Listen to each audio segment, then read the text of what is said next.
ଉପସ୍ଥିତ ଗୁରୁଜୀ ଗୁରୁମାମାନଙ୍କୁ ପ୍ରଣାମ ଏବଂ ମୋର ଛୋଟ ଓ ବଡ଼ ଭାଇ ଭଉଣୀମାନେ ଆଜି ଏପରି ଏକ ପବିତ୍ର ଦିନରେ ଆମେ ସମସ୍ତେ ଏକତ୍ରିତ ହୋଇ ନିଜକୁ ଧନ୍ୟ ମନେ କରିବା ଉଚିତ।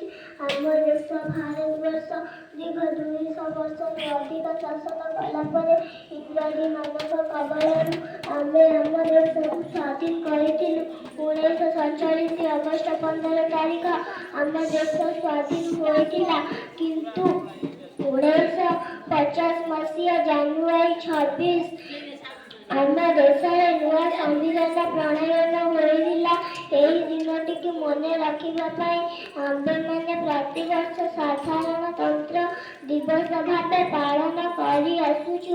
ଏହା ଏକ ଜାତୀୟ ପର୍ବ। ଏହି ଦିନ ଜାତୀୟ ପତାକାକୁ ଉତ୍ତୋଳନ କରାଯାଏ।